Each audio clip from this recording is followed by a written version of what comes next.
ஜெர்மனியின் மியூனிக் விமான நிலையத்தில் பயணப்பெட்டி ஒன்றுக்குள் மறைத்து வைக்கப்பட்டிருந்த பெருமளவிலான பணத்தை சுங்க அதிகாரிகள் கண்டுபிடித்தமை தொடர்பான வழக்கொன்று முடிவுக்கு வந்துள்ளது.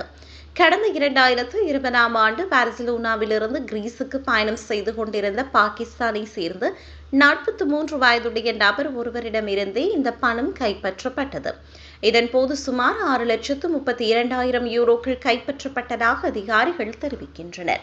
அந்த பணம் 11 கட்டுகளாக பிரிக்கப்பட்டிருந்தது. குறித்த நபர் வழக்கமான பயணப்பெட்டி சோதனைக்கு முகம் கொடுத்த போது அதிகாரிகளுக்கு சந்தேகம் ஏற்பட்டது. எக்ஸ்ரே பரிசோதனையில் பெட்டிக்குள் அசாதாரணமான வடிவங்கள் இருப்பது தெரிய வந்தது. மேலும் போதைப்பொருள் மோப்ப நாயும் அந்த பையை அடையாளம் கண்டுகொண்டது. மேலும் அந்த பணம் எங்கிருந்து வந்தது என்பதனை காட்டும் முறையான ஆவணங்களை அந்த நபரால் வழங்க முடியவில்லை. அதன் பின்னர் நடந்த சோதனைகளில் ஸ்பெயின், பிரான்ஸ் மற்றும் ஜெர்மனியை சேர்ந்த குற்றவாளிகளுடன் தொடர்புடைய DNA தடயங்களை அந்த பணத்தாள்களில் அதிகாரிகள் கண்டறிந்தனர்.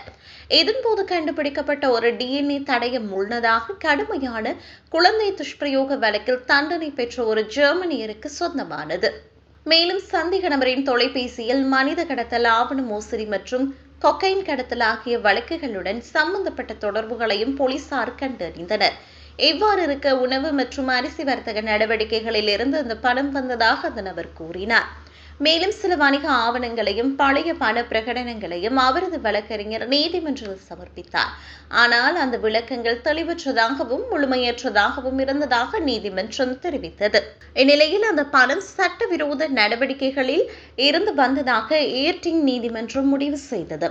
முழு பணத்தையும் கைப்பற்ற நீதிமன்றம் உத்தரவிட்டதால் உரிமையாளருக்கு அந்த பணம் மீள கிடைக்காது என்பது குறிப்பிடத்தக்கது.